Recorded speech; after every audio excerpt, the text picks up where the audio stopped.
wese wahisemo kuboneka akaba yaje mu iri teraniro mu iki kigoroba. Imana imuhe umugisha. Ndagira ngo mbabwire ngo ntabwo uyu muhati wanyu iri zuba, ntabwo kuba mwiyemeza mukarizaho mukaza gutega amatwi, ntabwo bizagenda ubusa. Ntabwo uyu muhati wanyu ari ubusa ku Mwami Imana. Muzabona inyungu zawo. Uyu muhati muzabona inyungu zawo ku musozo. Uko ibihe birushaho kuza, muzagenda mumenya yuko ibi bihe mwagiriye hano bitazibagirana kandi bizabasigira imbaraga zizabafasha mu minsi igiye kuza. Ntabwo mbura kwibabwira inshuro zose nagiye mu materaniro yo gusenga, inshuro zose nateze amatwi y'ababwiriza, hari icyo byamariraga umutima wanjye. Hari imyanzuro mishya natahaga nafashe kubw'amagambo numvise. Kandi Bibiliya iravuga ngo bamwizera gute ntawagenje gute? Ntawababwirije, ntawababwiye. Kandi Bibiliya ikongera igasobanura ngo dore kwizera guheshwa no kumva, no kumva kukazanwa n'ijambo ry'iki? Ry'Imana. Nta muntu ushobora kuzigera yizera igihe cyose adatega amatwi ijambo ry'iki? Ijambo ry'Imana niryo rirema kwizera mu mutima w'umuntu. Kandi kwizera ni imbuto ya Mwuka Wera uba waje mu bugingo bw'umuntu, mu bitekerezo bye, maze iyo mbuto igashibuka muri we, bityo umuntu agatangira urugendo kuko yateze amatwi ijambo ry'Imana. Imana ihabwe icyubahiro. Ndabizi kugira ngo uyu munsi mbe mpagaze hano nzirikana ibihe bingana n'imyaka irenga 2 nabaye mu ishuri rya Bibiliya mu nkomero iwacu. Buri wa gatatu ku munsi nk'uyu, ku wa gatatu w'isabato, habaga hari ishuri rya Bibiliya. Kandi nakundaga kurizamo. Navuye ku kazi nkarizamo kuko nta masomo nabaga mfite, nkaza kwiga. Ntabwo natashye ubusa, nungukiyemo byinshi. Umucyo wangezeho mu myaka yashize wambereye umucyo wo kuyobora intambwe zanjye kugeza na n'uyu munsi. Haleluya. Ntabwo rero uyu muhati wanyu ari ubusa ku Mwami Imana, kubera ko nababwiye ko Imana idukunda. Imana ntiyifuza ko umwanzi yakomeza kuturiganya. Imana irahaguruka igafata iya mbere ikaza gushaka abana bayo.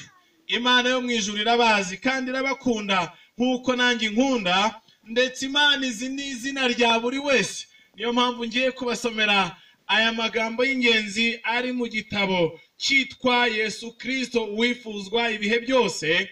Aya magambo ndayakunda kandi numva nahora nyabwira abo tuganira kugira ngo bayumve kuko ni amagambo meza. Iyi paje yaho ni ku kigwa kivuga ngo umwungeri mvajuru cyangwa umushumba wavuye mu ijuru. Niko ikigwa kitubwira muri iki gitabo cyitwa uwifuzwa ibihe byose. Umwungeri mvajuru. Kandi ndagira ngo mbasomere aya magambo ahari y'ingenzi y'agaciro. Ntabwo nabura kuyababwira kuko na ingenzi kandi ndayakunda buri gihe. Ni ku kigwa kivuga ngo umushumba wavuye mu ijuru. Ngira ngo rero mbasomere amagambo ahari adasanzwe. Yesu aratuzi, azi amazina yacu, aradukunda, niwe wigaragaje nk'umukunzi w'inyoko muntu, kandi nta wundi ushobora kumera nkawe.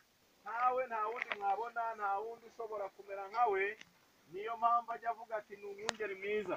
Ahari tuzagera umwanya wo kwigana umwungeri mwiza. Haranditse ngo nk'uko umushumba wo ku isi amenya intama ze, niko n'umushumba wavuye mu ijuru azi umukumbi we watataniye mu isi.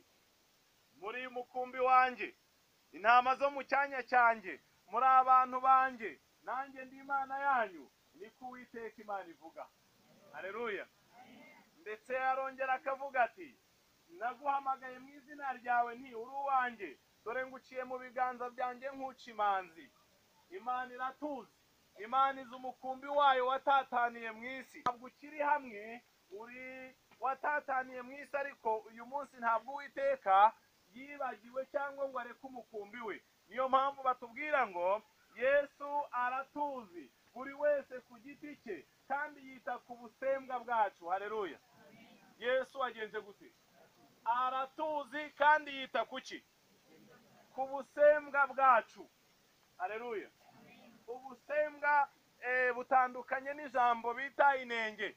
Inenge ni ibitameze neza bitugaragaraho twavukanye, naho ubusembwa nabwo ni ibitagaragara neza nk'uko ahari byagombye kuba biri, twazaniwe n'ingaruka z'icyaha. Niyo mpamvu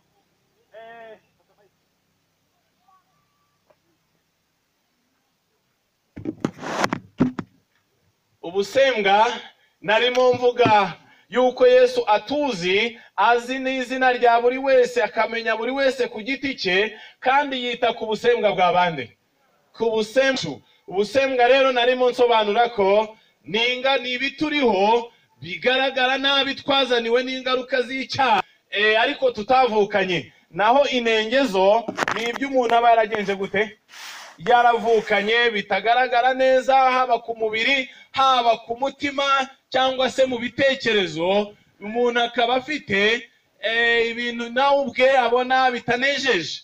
Nyamara ibyo byose igihe Imana izahindura bishya, mbabwire nta bizongera kuturangwaho.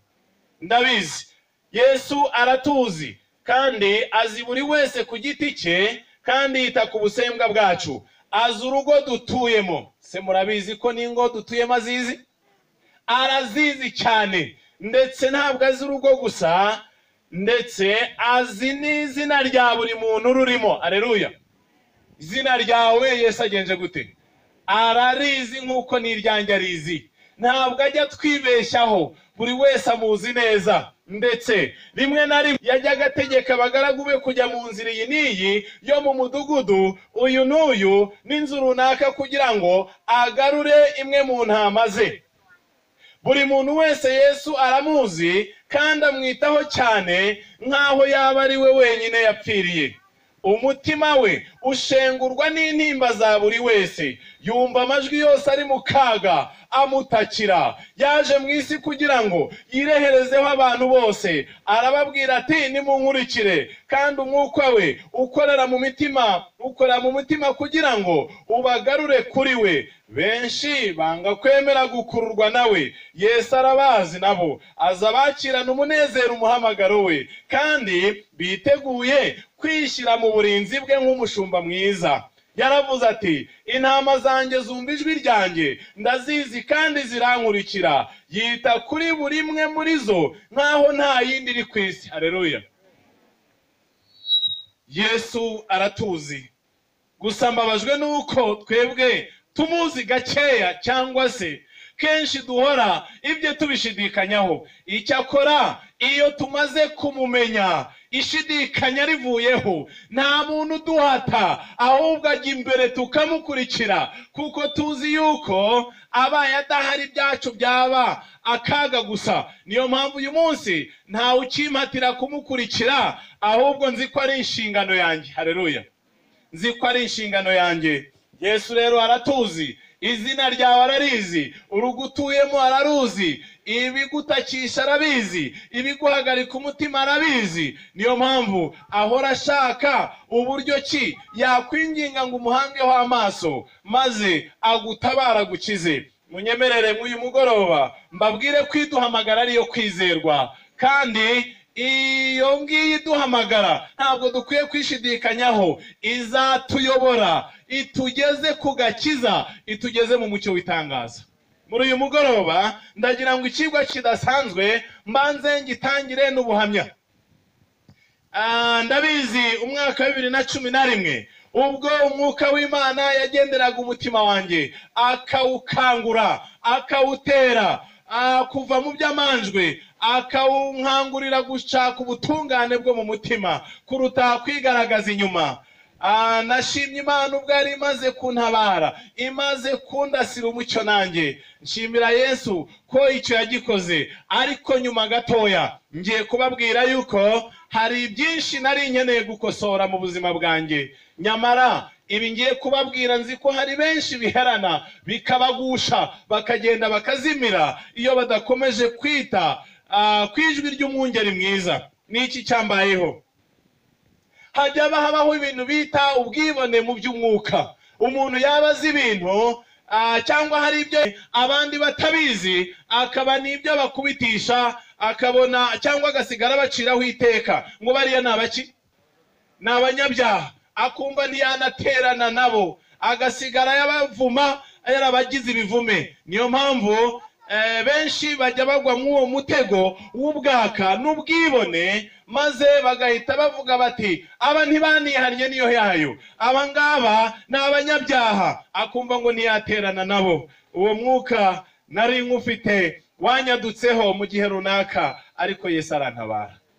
Igihe narimo mva muri korari, igihe narimo ntera ibirenge biva mu itorero nk'uko abandi bagiye, uyu munsi ndabivuga kugira ngo niba hari n'umuntu ufite wasize mu rugo cyangwa se muturanyi wawe uzi yuko yataye itorero ngo ararihunze ngo ni Babuloni, ndagira ngo uyu mugoroba twigane kandi ukurikire neza, utekereze ibyo turi buvuge mu cyigisho cyangwa se no mu buhamya ngiye gutanga. Muraza gusanga hari benshi umwanzi yariganije akabatwara ngo barimo barava mu banyabyaha kandi ntaho babahungira. Tugiye kwigana, murabibona. Maze mu ntera izo ntambwe, ijuru ryarangendereye ku manywa y'ihangu, maze riraza. Narindi kwiriba ahantu ndi kuvoma amazi, maze mu minota mikeya imbaraga z'ijuru ziraza, zirangota, zintwarira ibitekerezo. Mu kanya gato numva harimo hararirimbwa indirimbo kenshi tujya turirimba mu bitabo byacu,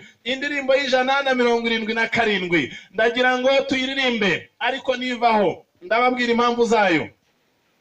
Indirimbo y'177 ni indirimbo ivuga ngo mu gihugu cy'iki, mu gihugu cy'ibyiza. Iyi ndirimbo nayumvise irimo iraririmbwa n'amajwi y'abamarayika, urufaya rwabo iryoshye imeze neza. Baririmba ngo iki? Mu gihugu cy'ibyiza hari umurwa wera, uzahoraho iteka,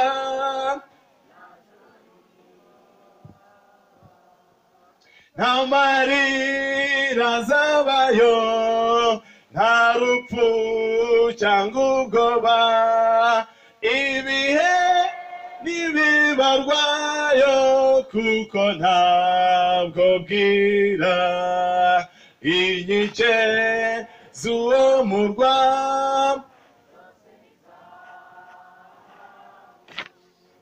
n'inzira nazo nuko nta joro rihaba, nta marira azabayo, nta rupfu cyangwa ubwoba, ibihe ntibibarwayo, kuko ntabwo bwira, kandi amarembo yawo ntabwo yugarirwa, uruzi rw'ubugingo ruzawutembaho, nta marira azabayo, nta rupfu cyangwa ubwo, ibihe ntibibarwayo, kuko ntabwo bwira, ntuzagomba kumvirwa n'izuba n'ukwezi, kandi umwana w'intama niwe mucyo wawo, nta marira azabayo, nta rupfu cyangwa ubwoba, ibihe ntibibarwayo, kuko ntabwo bwira. Haleluya. Igihe narimo nteze aya amatwi y'indirimbo, igihe nayumvaga iririmbwa n'umutwe w'abamarayika bayiririmba gutya, nahise nkurikirana indi ndirimbo nayo yahise izamo, yari muri korari imwe yaririmbwaga ngo mu ijuru kwa data ni heza. Yari ifite ijwi n'injyana ivuga ngo mu ijuru kwa data ni heza, nta kurira kubayo, abaho baranezerewe, bahora bahimbaza gusa, bafatanya n'ibizima guhimbaza mu ijuru kwa Data ni heza, nta kurira kubayo, abaho baranezerewe, bahora bahimbaza gusa, bafatanya n'ibizima guhimbaza. Ubwo narimo ntega amatwi izi ndirimbo zari zirimo zinzamura, ngo mbanze numve icyubahiro cy'ijuru, mbanze numve aho n'uyu munsi duhamagarirwa kuba, ariko sinarinzi icyo zigendereye, ntabwo narinzi impamvu iryo yerekwa ryanjeho, ntabwo narinzi impamvu ndimo numvishwa indirimbo nk'izo. Nyamara ubwo nari ndimo numva uburyohe bwaho, batubwira ngo inkike z'uwo murwa zose ngo ni iki? Ni zahabu. Inzira zaho nazo ni iki? Nazo nuko ni zahabu. Kandi ngo nta joro rigenza gute? Nta joro rihaba, nta joro ryabiri ingiri rigiye kuza mu kanya, yewe haba n'ijoro ryo mu bitekerezo nta bihaba, nta rihaba. Maze ngo kandi amarembo yaho ntabwo agenza gute? Ntabwo yugarirwa. Nyamara mu kanya twebwe turakinga, kubera ko turi mu isi y'Imburagasani, ndetse ubu benshi bashaka ibigufuri bikomeye, ngo barimo barakingira inyamaswa, barakingira ibisambo. Mu ijuru ntibugarira, kubera ko nta nyamaswa z'inkazi zigenza gute? Zihaba, nta bisambo bihaba, nta n'abarozi bahaba, nta bicanyi bahaba, nta mpamvu zo kugira ngo bakinge. Mu ijuru ntago bakinga, oya rwose. Kandi uruzi rw'ubugingo ruzatemba muri icyo gihugu cy'ibyiza, ndetse ngo tuzagomba kuvirwa n'izuba n'ukwezi, kandi umwana w'intama niwe mucyo wa hehe? Wow! Igihe byari birangiye, maze kumva neza uburyohe bw'ijuru, maze n'isomo rivuga ngo ibizima bine, ndetse nk'uko duhora tubibona mu byahishuwe igice cyaho cya 4, ndetse no muri Yesaya igice cya 6, abagiye bagira amahirwe yo guhabwa iyerekwa ryerekeye mu ijuru, bagiye babona intebe y'ubwami, babona n'uyicayeho, babona ibizima bine byikubita imbere y'iyo ntebe bivuga ngo uwera, uwera, uwera. Haleluya! Maze igihe narimo ndeba iryo yerekwa, nagiye kubona ndabwirwa ngo Etienne, nubwo bimeze gutyo, ugire wa mutima wari muri Kristo Yesu. Haleluya! Ugire wa muki? Wa mutima wari muri Kristo Yesu. Abafilipi igice cya 2 uhereye ku murongo wa 5 ugakomeza, niho hatubwira iryo somo. Niryo jwi numvise rirambwira ngo Etienne, nawe ugigira wa mutima wari hehe? Wari muri Kristo Yesu. Haratubwira ngo we nubwo yabanje kugira kamero k'iki? K'Imana. Nubwo yabanje kugira kamere y'ubumana, kandi akaba ari Imana, akaba ari we waremye byose, ngo ntabwo Yesu yigeze atekereza ko guhana n'Imana ari ikintu cyo kugenza gute?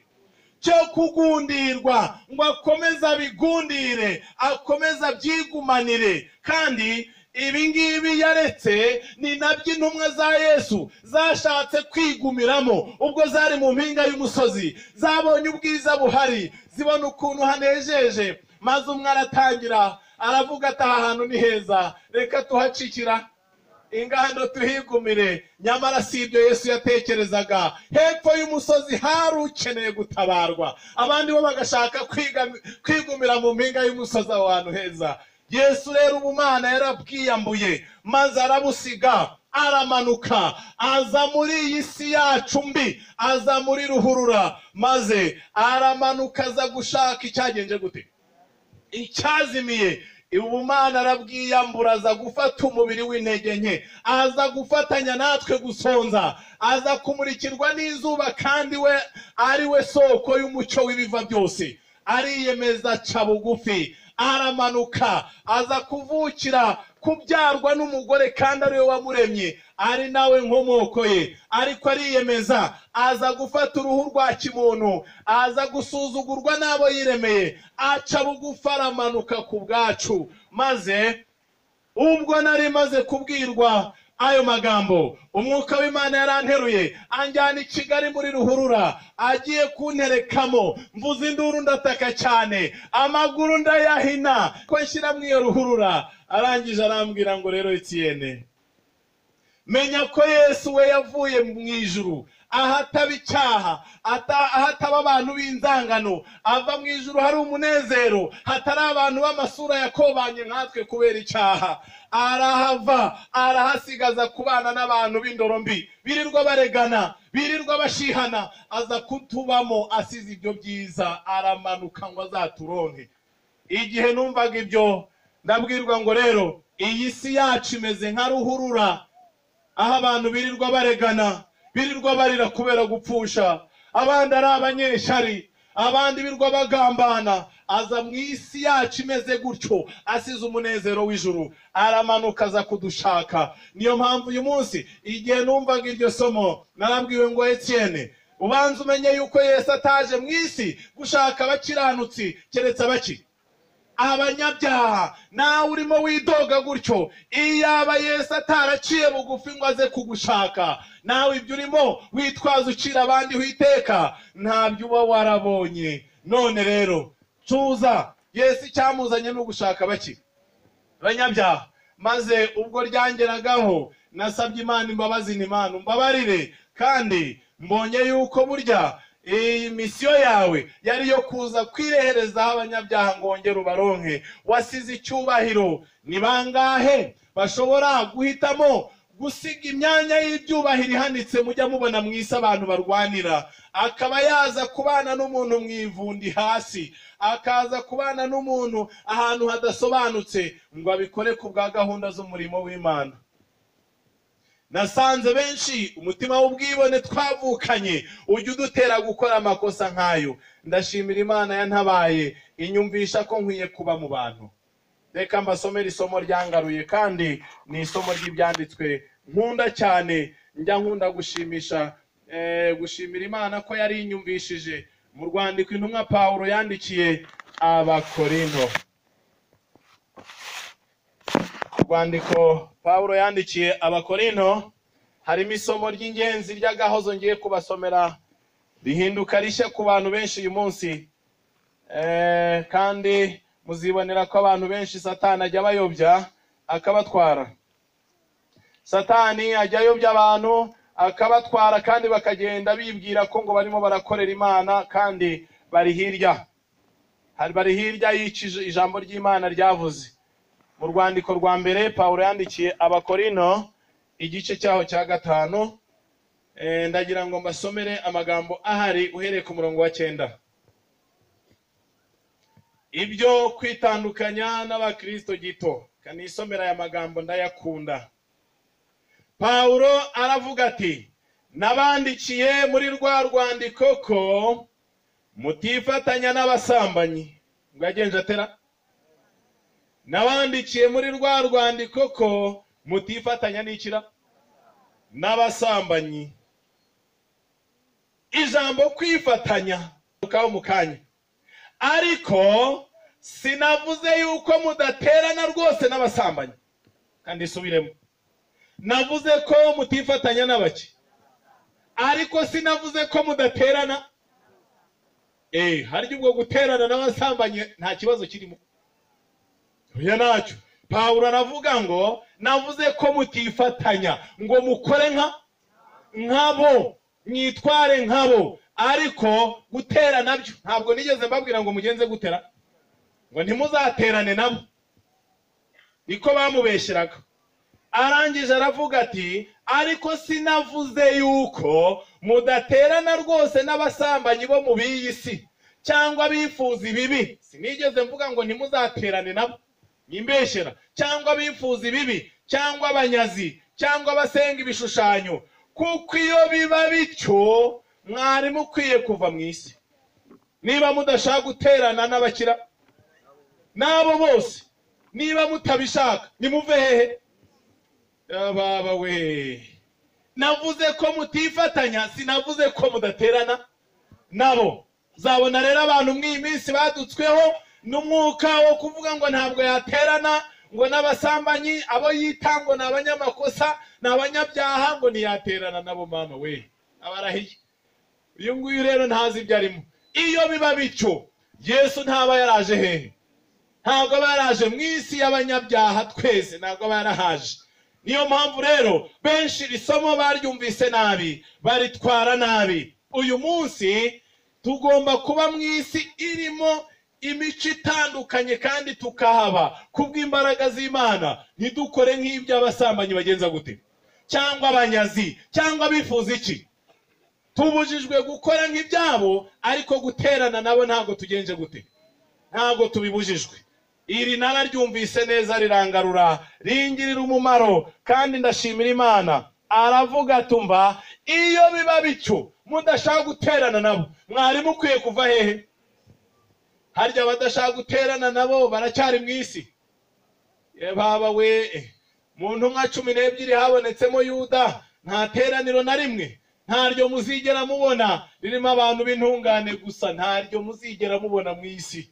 Mu isi aho turi hagomba kubonekamo abantu b'ingeri zitandukanye kugira ngo bamwe bigire ku bandi. Uko biri ntacyo wakora ngo abantu bahunge. Iri ryaramfashije cyane kandi ndarinezererwa. Iri ngiri riramfasha cyane, ibi ndabikunda, tuzarushaho kubibona. Muri uyu mugoroba munyemerere njya mbere mu kigwa cy'uyu mugoroba, kandi ni ikigwa cy'ingenzi.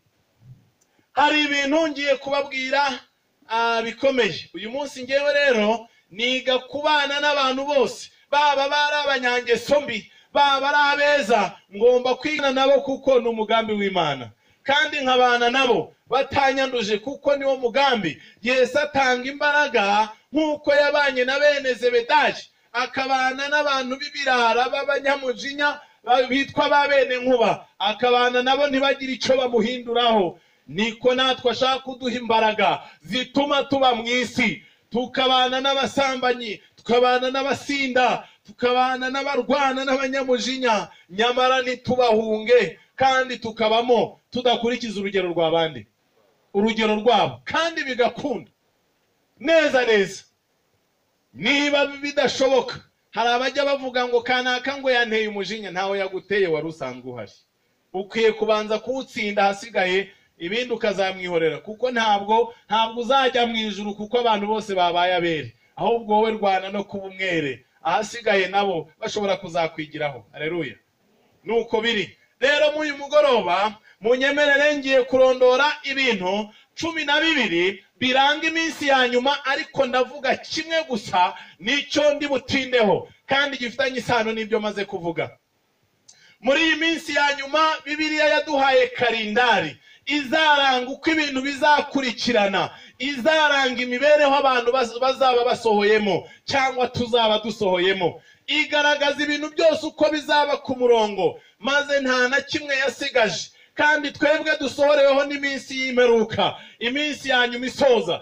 Ibyo byose tuzabibona tukiriho. Nyamara hari icyo Imana yaringanije kugira ngo umuntu ugomba kuba ariho azaba afite imbaraga, azaba ibyo byose bimubaho, afite uburinzi, akomeye, yiteguye guhangana nabyo. Ndagira ngo ndondore ibyo 12. Icyambere, mu gihe Yesu yaganiraga n'abigishwa be, bamubaza ibimenyetso by'imperuka n'icyo kugaruka kwe, yababwiye urutonde rw'ibi bikurikira. Kandi na Bibiliya yose, isezerano rishya, riduhishurira ibigomba kuranga iyo minsi. Nyamuneka ndabivuga nihuta, wenda muzabinsubizemo ikindi gihe, ariko ndatinda kuri kimwe mu uyu mugoroba ngira ngo nze kugarukaho. Icyambere, Yesu yabereye ku kintu cya mbere gikomeye. Aravuga tumvaye, muririnde hatagira ugenza gute, ubayobya, kuko benshi bazaza biyita iki, izina ryanjye. Yongera no kubigarukaho, aravuga tumva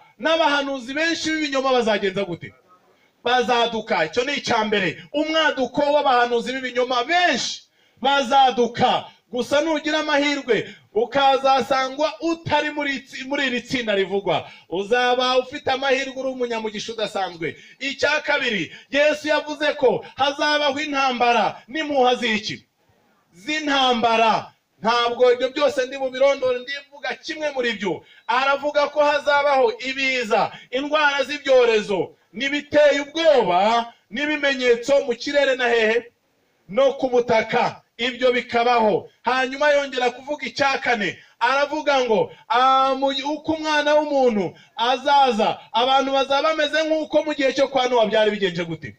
Uko byari bimeze, abantu bahararyaga, baranywaga, bagashyingira, bakubaka, ibintu byose barabikoraga kugeza igihe Nowa yinjiriye mu nkuge ntibabimenya, umwuzure urabatungura urabarimbura.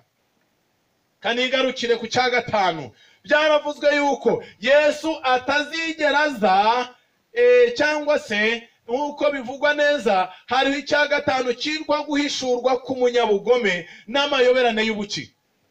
Guhishurwa k'umunyabugome n'amayoberane y'iki? Y'ubugome. Kubera iki umunyabugome ahishe? Kubera iki byitwa amayoberane y'iki? Y'ubugome. Icya gatandatu nacyo kiravuga ngo Yesu ntazaza kurya kwimura Imana kutabanje kugenza gute? Abantu bazahitamo kwimura Imana, bimika ibigirwamana mu mitima yabo, Imana nyamana bayisuzugure, bitoranyiriza undi mwami, kugengwa n'Imana n'ijambo ryayo. Abantu benshi bazabihitamo kubireka. Cyo ni icya gatandatu, kwimura Imana ndetse no guhakana ubuyobozi bwayo. Icya karindwi, Bibiliya itubwira neza ko mu minsi ya nyuma hazabaho igihe habaho guhatirwa kuruhuka isabato y'ikinyoma, isabato mpimbano, dimanche. Niko abantu benshi bamaze igihe bategereje, kandi iki nacyo ni ikintu kijya gihindisha benshi umushyitsi, kikabatera ubwoba, hakabaho ndetse guhungabana mu bwenge kubera kuticara hasi ngo bamenye icyo Imana yabivuzeho n'umugambi ibyo byose bizabaho.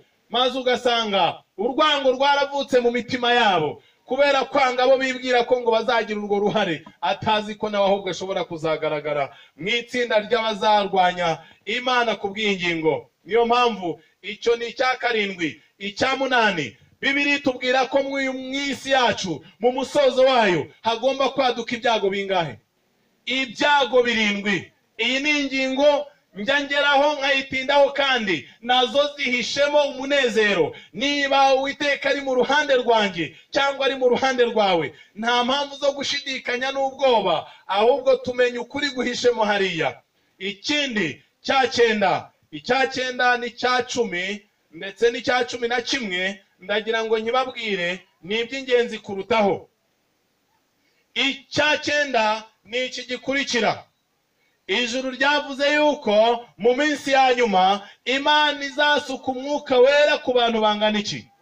Ku bantu bose. Ariko nabazizera ntimugire ngo umwuka wera azaza ajye kutamushaka. Oya, Imana izatanga imbaraga y'umwuka wera yo gukomeza abizera, yo gukomeza abana b'Imana kugira ngo babashe guhangana n'ibyaduka cyangwa biba mu minsi y'imperuka. Imana yaramusezeranye ko umwuka wera naza abantu bazahabwa iki? Kandi yaramutanze ku munsi wa Pentekote nk'ikimenyetso cy'uko Yesu Kristo yabaye umwami w'ijuru n'iki? N'isi. Kandi uwo mwuka yatanze n'uyu munsi aracyamutanga. Hanyuma icya 10 ngiye kubabwira, abantu b'Imana, icyo nacyo cyerekeye itorero, nuko imbaraga niboneka y'umwuka wera. Nshuti zanjye, abantu b'Imana bazamamaza ubutumwa mu isi yose, kandi bazaba abahamya bo guhamiriza amahanga, maze imperuka ihere kwigenza ite? Ivugabutumwa ni ikindi cyerekeye itorero, kandi kikaba ari icya 10. Hanyuma ndagira ngo mbabwire ikindi cya 11 cyihishemo hano kigomba kubaho. Ntabwo abantu benshi mu myizerere yabo, ntabwo bajya bizera yuko itorero rizatungana, ntabwo bajya bizera ko itorero rizanesha, ntabwo ari benshi bajya bagira ibyo byiringiro, nta nubwo ari benshi bakunze kubiharanira. Cyakora barahari bake babizi banabishuriwe. Abantu benshi ntibemera ko Yesu azaza gutwara itorero riboneye, rizira ikizinga, itorero rimeze nk'igitero cy'ingabo zitwaye ibendera, itorero ritagira umunkanyari. Ntabwo benshi babyiteze, kandi Yesu we yamaze kukiringaniza ko igihe azaba agarutse azaba aje gutwara umugeni we wambaye ibyera, w'umuneshi kandi usa na Yesu. Haleluya! azaza gutwara itorero ry'irineshi. Ijuru ryose rihanze amaso kugusohora kw'iki kintu ndimo mbabwira, kandi kiraringanijwe muri iyi minsi. Mw'isi yuzuye ibyaha n'amakuba n'ibindi byose, Imana irimo irateguramo ubwoko bwayo kugira ngo buzasangwe buboneye butunganye. Ubwo abandi ibyaha bizaba byarabigaruriye barabaye imbata kurushaho, abandi bazaba ari abaneshi badashobora gusubira inyuma, ku buryo Yesu nanarangiza umurimo wo kuvuganira umuntu bazaba bari mw'isi batakigomba umuhuza, ahubwo imbaraga zose n'ijuru ryose biri kumwe nabo hano ku isi. Haleluya. Kubonera ku itorero ni ikintu cya 11. Cya 12 ni igihe isi izaba ari umusaka, ariko izaba umusaka hajemo kugaruka kwande kwa Yesu. Cyo ni ikintu gikomeye kidasigana n'icyo ngicyo. Igihe Yesu azaba agarutse hano ku isi, nta kinyabuzima, nta nyubako, nta kintu cyose gifite ishusho ishobora kunezeza kizahasigara. Igihe Yesu azaba agarutse, abera n'abasinziriye bazazuka bajyanwe nawe, abandi bazaba barakoze ibyangwa n'Uwiteka baranze kwitegura, abo bazicwa n'ubwiza bwe, kandi imisozi, ibishyitsi n'ibitare bizasekurana biva mu myanya yabyo. Nta nyubako n'imwe muziraha ku isi izasigara ari nzima, nta n'ikimera. Satani azasigara ku iyo si, nta kinyabuzima na kimwe ashobora gukoreramo. Azasigara mu isi aboheshejwe umubabaro, nguwo umunyururu azaboheshwa imyaka 1000. 12. Kugaruka kwa Yesu n'igihe isi izaba ari iki? Ari umusaka. Ndagaruka kuri kimwe nsorezaho uyu munsi. Mwagira ngo ni ikihe? Ni icyambere ngiye gutindaho. Ikintu cyambere twavuze ni ukwaduka kw'abahanuzi b'ibiki? B'ibinyoma. Iyi niyo ngingo ngira ngo ntindeho cyane. Benshi batazi impamvu abahanuzi bose babitinzeho babivuzeho. Kwaduka kw'abahanuzi bikira b'ibinyoma. Iyi nyito tubita ntabwo kenshi ihita isobanukira ubwenge bwacu. Ahari iyo tuza kuvuga ko ari abanyedini bayobye, simbizi nabwo, kubera ko abahanuzi b'ibinyoma bavugwamo hano ntabwo bashakirwa mu bantu badasenga cyangwa badafite ijambo ry'Imana basoma. Oya, abahanuzi b'ibinyoma bavugwamo hano abenshi muraza gusanga bavugwa mu bantu basenga, banakora ibiki? Ibitangaza, bafite imbaraga mu bigaragara mu myigishirize yabo. Nyamara niyo mpamvu ingingo nashatse kugira ngo nyitindeho kandi ize kumvikana. Ntabwo ari igitangaza ko umuntu yaba ari umubwiriza, mwaba mumuziho amateka yuko ahari yabaye umubwiriza ibihe binini, nyamara uyu munsi akaba barizwa mu gika cy'abanyabinyoma cyangwa abahanuzi b'ibinyoma. Ntabwo ari igitangaza. Niyo mpamvu uyu munsi ngira ngo mbibabwire, kandi mbere yuko mbivuga hari isomo ry'ingenzi ngira ngo mbanze mbasomere. Pawulo yandikiye Tito. Mu rwandiko Pawulo yandikiye Tito hari isomo ngira ngo mbanze mbasomere, kandi ni isomo ridasanzwe ngira ngo uyu mugoroba muze kuryigaho murirebe. Niko bizasohora kuri buri wese mu gihe cyose umuburo w'Imana umugezeho ntafate umwanzuro wo kugira ibyo ahindura. Umurongo waho, igice cya 3 cyo muri Tito, umurongo waho wa 10, haranditse ngo nihagira uwirema ibice. Nihagira ugenza gute? Nihagira uwirema ibice, numara kumuhana ubwa mbere n'ubwa kabiri. Numara kumuhana ubwa kangahera? Ubwa mbere n'ubwa kangahe? Akanga, butaha ntuzamwemere. Ntuzagenza utera? Nihagira uwirema ibice. Iyi hari impamvu y'ingingo nyizanye. Nihagira uwirema ibice, numara kumuhana ubwa mbere n'ubwa kabiri, ntukamwemere, kuko uzi yuko umeze atyo agoramye kandi akora ibyaha yicira urubanza. Iri somo ndizanye kugira ngo mumenye yuko hari igihe muzabibona, ntabwo inyigisho z'ibinyoma zibura kurema ibice mu bantu. ntabwo zibura kurema ibiki, ntabwo zibura kurema ibice mu bantu, kandi impamvu zabyo nizo mugiye kubona. Kubera iki natinze kuri ino ngingo ariyo nshaka gutindaho? Benshi bamaze igihe bahagaritswe umutima n'ibyitwa karengane, benshi bamaze igihe basoma iby'amakuba dusohoyemo y'iki gihe, bakagira ubwoba, bakagira ngo ahari nibyo bintu biteye ubwoba biri mu isi. Nyamara mu minsi ya nyuma nimbona umwanya uhagije uretse ko nzanawubona mbibabwire, ntabwo igikanganye giteye ubwoba si akarengane, si ugufungwa, si ukwicwa urubozo, ntabwo ari ukwamburwa ibyawe.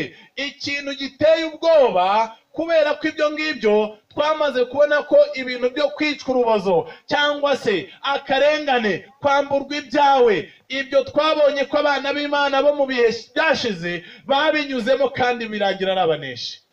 Ndetse inyandiko zampamirije neza ko Satani yabihombeyemo, kuko gupfa kwabo n'ubutwari bwabo byeraga izindi mbuto, ndetse benshi bishimiraga guca no mu gituro no mu magereza, ariko bakiyemeza guhamya umwami w'abandi, umwami wabo. Satani yabonye iyo ngingo ntacyo yamumariye, maze yiga amayeri kirimbuzi yo kurimbura benshi, kandi ayo yo yabonye ariyo azamufasha mu minsi ya nyuma. Niko kwiyemeza gutera abantu gushyiraho abahanuzi benshi b'ibiki, b'ibinyoma. Ibinyoma nibyo bizafasha Satani kurimbura abantu benshi batashoboraga kuzarimburwa n'akarengane. Niyo mpamvu ntimugire ngo akarengane ni ikintu uyu munsi cyihutishwa, oya.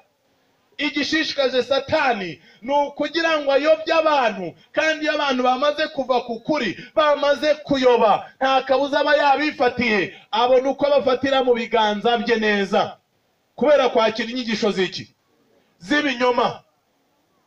Ukuri kubatura kuratakara, abantu bagashidikanya ku mbaraga z'Imana, abantu bakaba mu rujijo, maze abadayimoni bakabigarurira kubera inyigisho z'ibinyoma. Maze yamara kwera abarimburiye benshi mu irimbukiro atajyaga kuzashobora mu gihe cy'akarengane no kwamburwa ibyabo.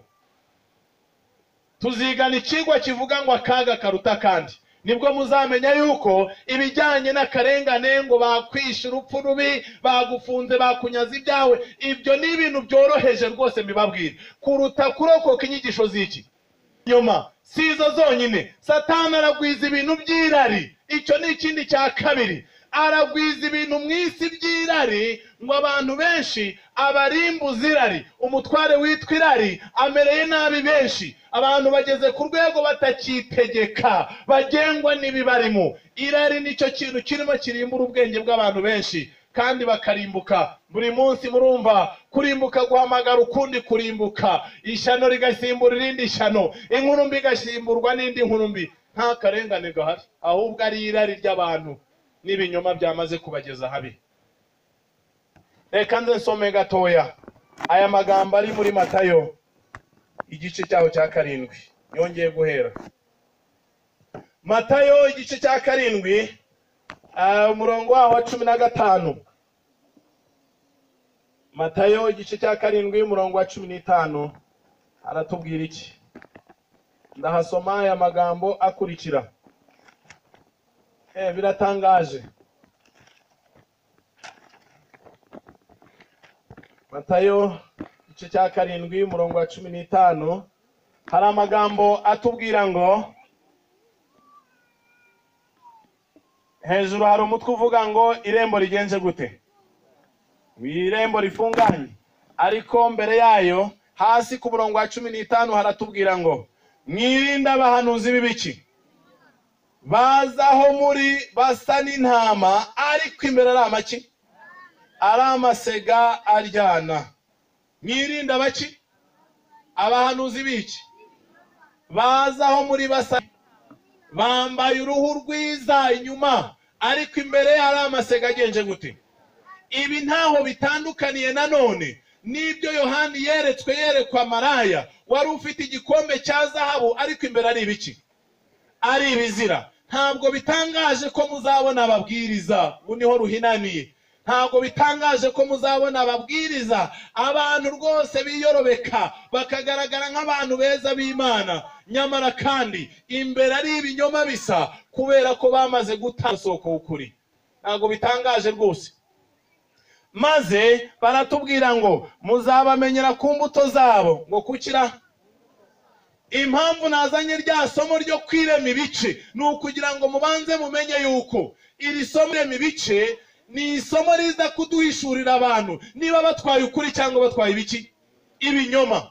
Abantu bose muzabona bakunda kwirema ibice, bakunda kwiyomora ku bandi. Iri somo narizanye kugira ngo dutangire twifashishe Bibiliya, tugende tureba niba koko abantu benshi mubona basenga baheze mu ngo ngo barasenga ngo bafite umucyo, muzarebe niba ari ibice bazana cyangwa se niba ari ubumwe bazana. Maze nuko muzabamenyera kukira ku mbuto zabo. Mbese hari abasoroma imizabibu ku mugenge cyangwa imbuto z'umutini ku gitovu? Nuko igiti cyiza cyose cyera imbuto nziza, ariko igiti kibi cyera imbuto mbi. Igiti cyiza ntikibasha kwera imbuto mbi, kandi n'igiti kibi cyose ntikibasha kwera imbuto nziza. Igiti cyose kitera imbuto nziza kiracibwa kikajugunywa mu muriro. Nuko mumenyera ku mbuto zabo. Umuntu wese umbwira ati mwami mwami, si uzinjira hehe? Mu bwami bwa hehe? Ubu rero aha niho tugiye gushungurirwa no gushungura tugendeye kuri Bibiliya. Abasenga babaye benshi, abavuga ko ari abana b'Imana babaye benshi, ku buryo abantu benshi bari mu rujijo. Nyamara Bibiliya iradufasha muri uyu mugoroba kugenda tugenzura tuvuga kuri buri ngingo. Maze ibi niyo mpamvu mugiye kureba ngo ese abantu ni abanyakuri cyangwa ni abirema ibice. Umunsi inshuti zanjye nuko mbayeho, nta hantu ngewe nshobora kwikanga ngo aha sinahajya, ngo ni mu banyabyaha, ngo aha barasenga. Ahariho hose ngewe mfite uburenganzira bwo kugenza gute, bwo kuhajya, kandi nta n'uwo mba nshaka ngo njye inyuma, kuko sinjye nzira n'ukuri n'ubugingo wamugeza hehe. Oya, ntangaza ukuri kwa Yesu namenye ngo nukwizeye nawe kumuhindure kandi kumufashe kuyoboka umwungeri mwiza. Maze baratubwira ngo umuntu wese umbwira ati mwami mwami, si uzinjira hehe? Keretse ukora ibyo Data wo mu ijuru agenza ate? Ashaka. Benshi bazambaza kuri urya munsi bati mwami mwami, ntitwahanuraga mukira? Harya barahanuye? Yego barahanuye, ariko kwicisha bugufi biragateterwa. Guca iteka wapi, byarabaranze. Kwirema ibice biba izindi ngeso zibaranga. Si ibyo byonyine, ndagaruka no ku bindi. Maze barandika ngo ntitwirukanaga abadayimoni muki? Harya umunyabinyoma yahanura mu izina rya Yesu? Yahanura mu izina rya Yesu? Yego, yahanura mu izina rya Yesu. Ikindi, yakirukana abadayimoni bigakunda? Yego, shaka mubyemere. Niyo mpamvu uyu munsi mukwiye kwitonda nshuti zanjye. Yakwirukana abadayimoni bigakunda, ariko nta nubwo ari uko yabiruka. Abadayimoni ni indyarya. Ibireka mbihereho mbibabwira, abadayimoni ni iki? Ni indyarya mbi cyane. Hari abantu bajya mu matsinda, bamara kujya mu matsinda nako bagiye gusengera ngo abarwayi batewe n'abadayimoni. Iyi ni inkuru idasanzwe ngiye kubabwira, uretse ko mbabwira nindi. Maze abadayimoni bakavuga ngo twavuye ngo kwa runaka, ngo bavuye Cyangugu kwa runaka, cyangwa kwa runaka niwe bawutwohereza. Maze abasenga nabo ngo nimwumva di, ngo nimwumva aho bituruka. Maze urwango rukaba urwango. Abadayimoni nta muntu bateza undi, imyuka mibi izenguruka hariho hose. Aho umuntu ari indangara adasenga barizana. Si ngombwa yuko abadayimoni hagira umuntu uboherereza iki? Uboherereza undi. Ninde woherereje Satani Adamu na Eva mu ngobyi ya Edeni? Ninde? Harya Satani wabasanze n'uyu munsi aracyariho? Harya nawe yagusanga? Araza akaguteza ibibazo, yarangiza kubera kwiyoberanya kwe, kubera ko ari umushukanyangiye, akarema mu bwenge bwawe ko ari runaka w'umwanzi wawe wabyohereje, kandi ariwe wagenje gute? Ariwe wabyize. Amera nk'uko abantu bakuru bajya bateranya abandi, amera nk'uko abana bajya bateranywa ngo barwane bagasekurana, kandi waboheje yigaramiye. Waboheje agenje ate? Yigaramiye, nta kibazo afite. Niyo mpamvu nshuti zanjye, abadayimoni ni indyarya mbi cyane, kandi mu byo ntabura kubabwira n'icyo ngicyo kirimo, yuko nta muntu uteza undi abadayimoni. Ni indyarya niko abadayimoni bameze. N'abahanuzi b'ibinyoma ashobora kuza ngo aje kwirukana abadayimoni, dayimoni kiyoberanya ngo yakuvuyemo maze ukagira ngo wakize. Ariko ngiye kubabwira ikintu gikomeye, kuba dayimoni yagiye ibyo ntacyo bisobanuye. Igitangaza gihatse ibindi muzataho muri iyi minsi ya nyuma ni ugukira k'umutima wa kamere. Ibyo kuvuga ngo abadayimoni bagiye, ngo indwara zakize, ngo abantu ni abantu b'Imana, ibyo ntaho bihuriye. Umuntu w'Imana ikigendereye uyu munsi ni agakiza k'umutima no guhinduka k'umunyabyaha. Uwari imbata z'ibyaha akabivamo agahinduka umugwaneza witonda. Niyo mpamvu igitangaza gihatse ibindi. Ntabwo ari indwara zawe zakize, ntabwo ari uko abadayimoni ngo bagiye. Igitangaza ni uko umutima wa kamere wahishutse kandi umuntu akihana agahinduka. Cyo nicyo gitangaza Yesu yigaragarizamo buri munsi. Abandi ngo umuntu yamuteje abadayimoni. Benshi bazambaza, ntitwirukanaga abaduki mu izina ryanjye, nyamara nibwo nzaberurira. Niko Yesu avuga.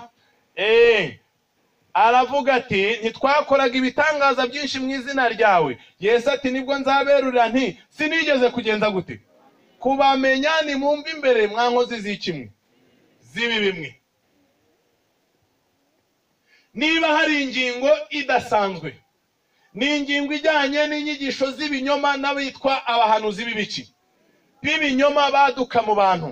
Ndagira ngo gato nsome ku ngingo idasanzwe kenshi duhuye nayo, duhanganye nayo uyu munsi, haba no mu itorero ry'Abadiventisiti. Iteye urujijo, igira ngo abantu benshi bahere mu mwijima bakomeze babeho ari ba nyamugirya nino, bari mu rujijo, nta wuzi yava nta wuzi yajya. Ndabizi hari abantu benshi bagiye bava mu iri torero ry'Abadiventisiti bagenda bavuga ngo bamurikiwe n'ijuru cyangwa bahawe umucyo mushya, ubundi se barihunga ngo ryabaye Babuloni. Ariko munyemere mbabwire ngo Imana ntabwo ari Imana y'umuvurungano.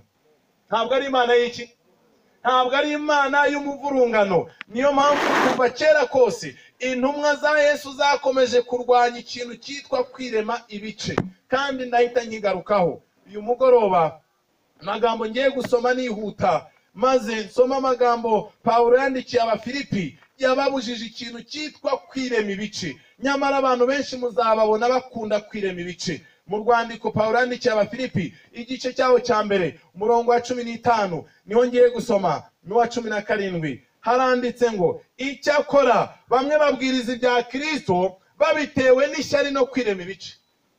Ngo bamwe babwiriza ibyandera, barabibwiriza kandi babitewe n'ikira, n'ishyari no kugenza gute, no kwirema ibice.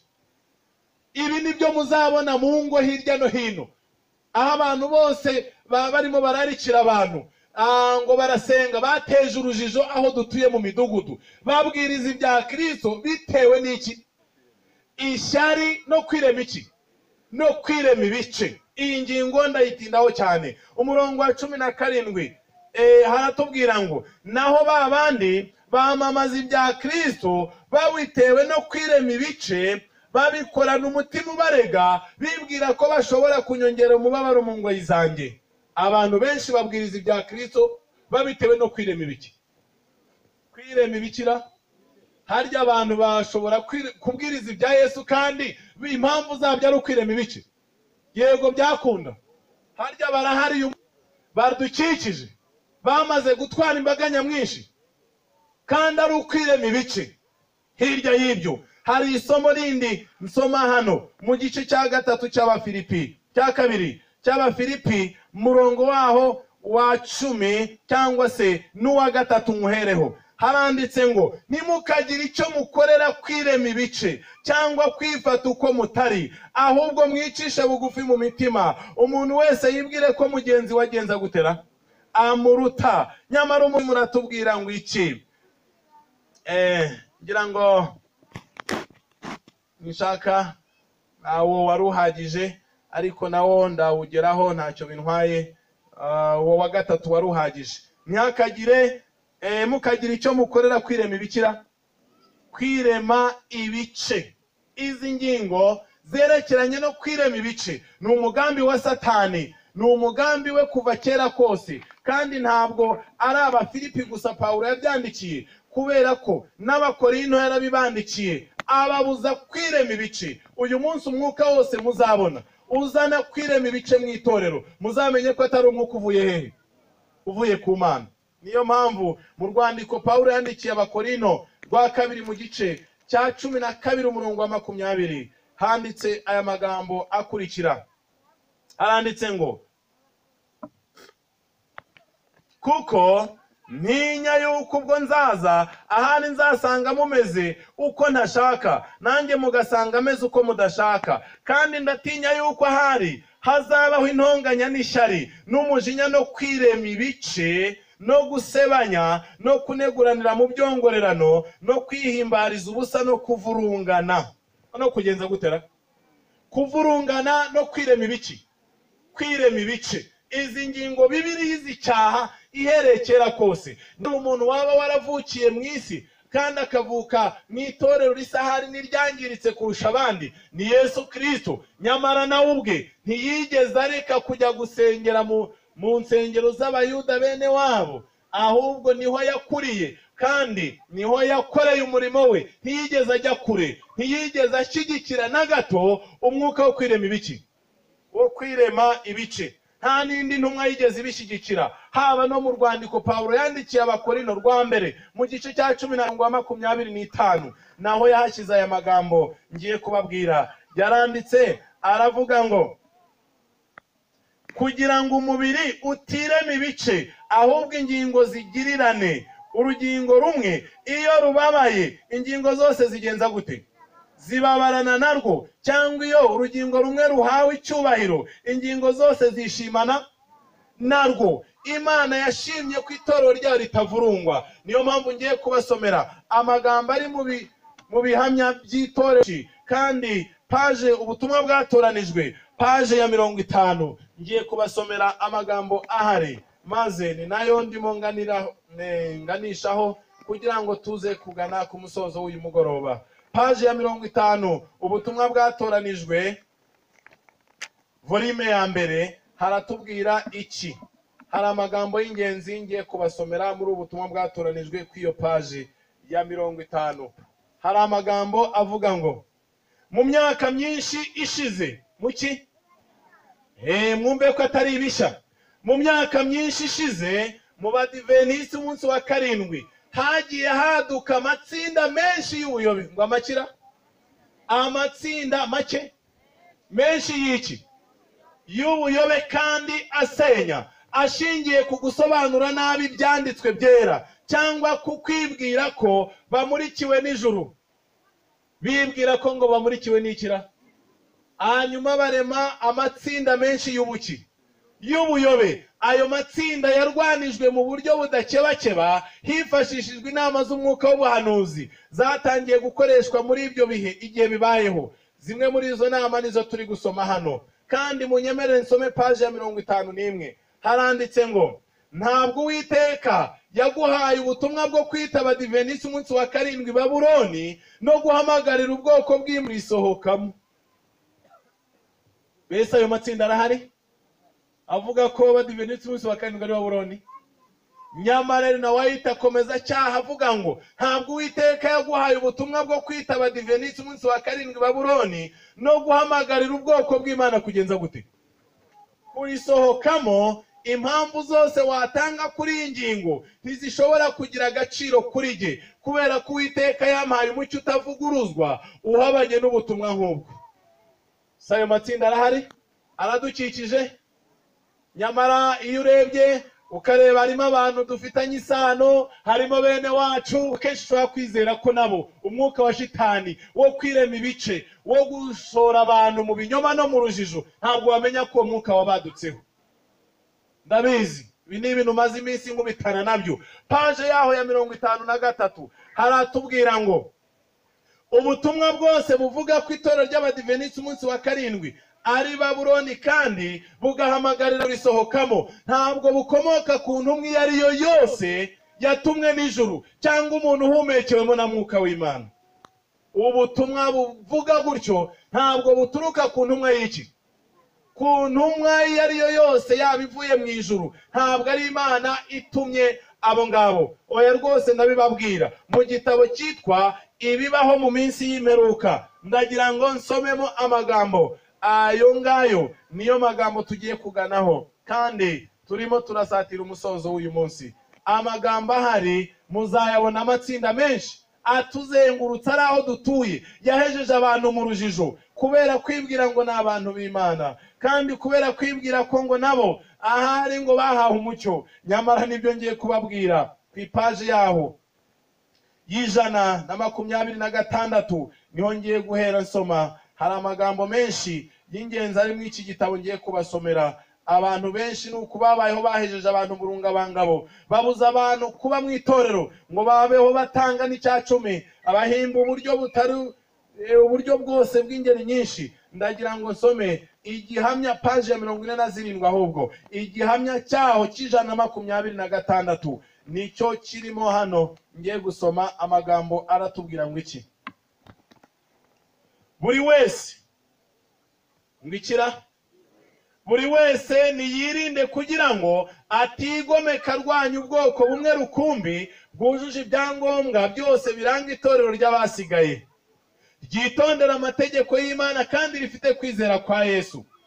Imana ntifite ubwoko bwayo, Imana ifite ubwoko bwayo butandukanye n'abandi. Itorero riri ku isi ritagira irindi rigereranywa naryo, riri hejuru y'ayandi yose mu birebana no kwigisha ukuri no mu kurengera amategeko y'Imana. Haleluya. Kandi mwene data, niba wigisha ku itorero ry'Abadiventisiti ari Babuloni, uribeshya. Mugenza gutera? Uribeshya. Hanyuma munyemerere nsome n'iki gihamya nanone c'134 kiratubwira ngo iki. Harato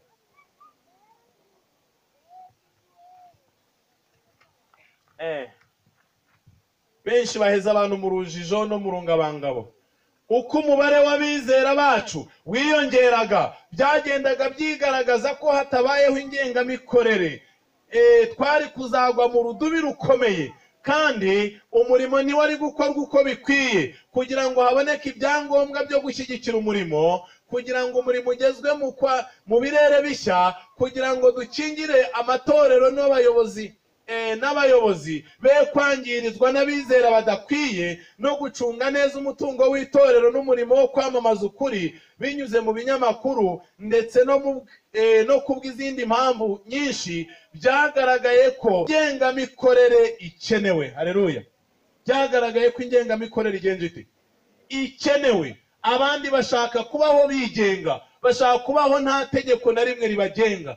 Abantu benshi birema ibice baba banze kugira amabwiriza bagenderaho, babayeho bigenga. Umwuka wera yatweretse ko ari ngombwa ko habaho gahunda nziza n'imitegekere ikomeye mu itorero, kandi ko kubw'ibyo ingengamikorere yari ikenewe.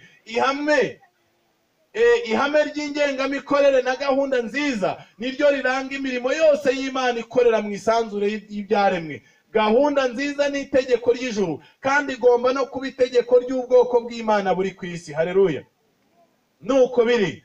Bamwe bitwaje ko ubwo twegereje iherezo ry'ibihe, ngo bangahera, bamwe bitwaje ko ubwo twegereje iherezo ry'ibihe buri mwana w'Imana wese azaba akwiriye gukora yigenga, atitaye ku ngengamikorere y'itorero iyo ari yo yose. Nyamara Uwiteka yanyeretse ko muri uyu murimo nta n'umwe ugomba kuba nyamwigendaho. Haleluya. Nta n'umwe ukwiye kuba nyamwigendaho. Abandi rero ngo ubwo twegereje iyi minsi, benshi bibwira yuko ahari ngo umwana wese azaba akwiye gukora yigenga. Mbese nibyo? Oya rwose. Niyo mpamvu aya matsinda menshi ameze gutya. Aya matsinda ni amatsinda akwiye kurwanwa byitaweho, kandi nta no gushidikanya guhari. Nshuti zanjye, ndagira mbabwire yuko mu gihe twegereje akaga gaheruka, aho kwibwira ko ingengamikorere no gushyira hamwe mu murimo wacu atari ngombwa cyane, ibiramambu tugomba kurushaho kwerekana ko dufite gahunda iboneye mu kantu kose kuruta mu kindi gihe cyashize. Mbese gukorera hamwe ni ngombwa? Ni ngombwa. Imana iduhana umugisha muri uyu mugoroba. Ndabizi muzabona amatsinda menshi atoroshye, amatsinda agenda asenya, amatsinda y'uburyo budasanzwe adukikije ngo nuko arimo bene wacu barimo, ariko ibyo si igitangaza cyuko baba si igitangaza cyuko baba rwose baba baramaze kwakira umwuka w'ibinyoma nk'uko ntabura kubibabwira buri munsi. Nshuti zanjye, Imana irahendahenda kandi irashaka yuko buri wese amenya ikigenderewe muri iki gihe. Inyigisho z'abadayimoni, umwuka wo kwirema ibice, n'undi mwuka udasanzwe umaze guheza benshi mu rungabangabo, benshi bamaze kuba inkewe. Ibi bintu byo kwirema ibice mubona hadukikije, mubona hakikije amatorero tubarizwamo, mumenye ko atari umwuka w'Imana, ni umwuka wa shitani. Inyigisho z'ibinyoma zirarimbura abantu benshi kubera kuzizera. Nshuti bakundwa, ndagira ngo mbabwire ko Imana ndayishimira, yanyimpaye iyerekwa rimbwira ko ntabwo wava mu banyabyaha ngo uvuge ngo hari ahandi wajya, keretse ugiye hehe? Ugiye mu ijuru. Abazazana izo nyigisho rero zo kwirema ibice ngo aha ngo habaye muri Babuloni ntayo bazi. Nitugira amahirwe tuzigana Babuloni na Laodikiya, mumenye aho Laodikiya na Babuloni bigenje gute, bitandukaniye. Imana yo mu ijuru ihire gutega amatwi kwanyu, kandi Uwiteka abarebe neza, abamurikishirize mu maso he, abahe gukomera, abahe kumenya kuzera mu bishikamyeho, ndetse munabimenye. Uyu munsi njya mbivuga mbyitayeho, umwuka wose wo kwirema ibice, umwuka wose wo guca iteka, uyu ntabwo ari umwuka w'Imana. Niyo mpamvu aho muzawubona utitaye ngo uyu tuva inda imwe. Ibyo byabaye no kuri Kayini na Abeli, baravukanaga ariko baratandukana kubera ko umwe yumviye Imana undi yanga kumvira iki. Ibi mukwiye kubirenga, mukishingikiriza ku ijambo ry'Imana na Yesu bahamagara mu uyu mugoroba. Imana yo mu ijuru ibahe umugisha kandi bahire, ibahe kumenya ukuri, ibahe gukomerera mu mwami Imana mu izina rya Yesu. Amen.